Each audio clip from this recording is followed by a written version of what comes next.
tidak selamanya utuh. Nenek. Satu persatu bisa saja runtuh.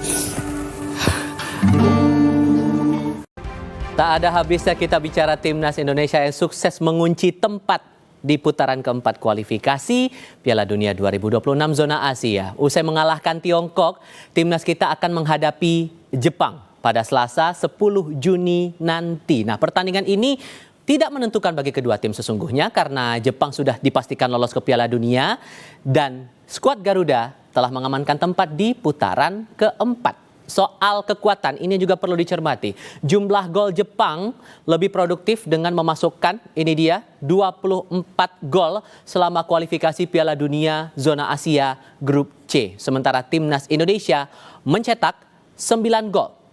Nah, pencetak gol terbanyak di kualifikasi putaran ketiga adalah penyerang Koki Ogawa dengan 4 gol. Nah, Koki ini adalah rekan satu tim pemain timnas Indonesia Calvin Verdong di klub Liga Belanda NEC Nijmegen.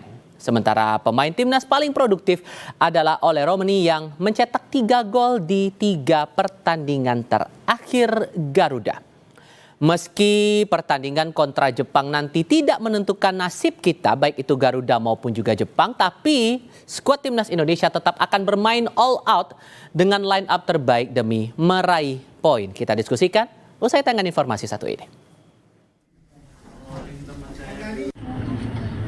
Timnas Indonesia tiba di Osaka, Jepang untuk menghadapi tuan rumah di laga pamungkas grup C kualifikasi Piala Dunia zona Asia. Para pemain timnas bahkan sudah mulai latihan ringan untuk pertandingan persiapan melawan Jepang 10 Juni mendatang. Meski lawan Jepang tak lagi menentukan, namun timnas tetap bertekad meraih poin. Timnas tetap akan menurunkan skuad terbaik. Manajer timnas Sumarji menyebut tak akan ada rotasi pemain saat melawan tim Samurai Biru. Lagi kita sudah diskusi dan kita sudah berbicara secara bersama-sama. Kaitannya dengan pertandingan kita lawan Jepang, itu harus betul-betul fight dan kita harus bisa mendapatkan poin di sana. Artinya tidak akan ada rotasi yang dilakukan oleh Oh tidak ada. Tekad mengincar kemenangan juga disampaikan penggawa timnas Egy Maulana Fikri. Pemain Dewa United itu bilang timnas akan beri yang terbaik di lapangan. Kan belum tahu nih skuad kedua atau enggak, karena lawan Australia kemarin kayaknya mereka mainin pemain muda deh kalau nggak salah. Betul. Jadi ya bisa jadi skuad utama, tapi skuad utama kedua ketiga sama aja lah. Yang penting semua pemain pasti ingin menang. Kita ingin menampilkan yang terbaik, jadi ingin memberi kesan yang terbaik di laga terakhir di grup ini. Pelatih timnas Patrick Kluivert mengaku sudah punya strategi untuk menghadapi tim asuhan Hajime Moriyasu. Well, tomorrow we leave to Osaka.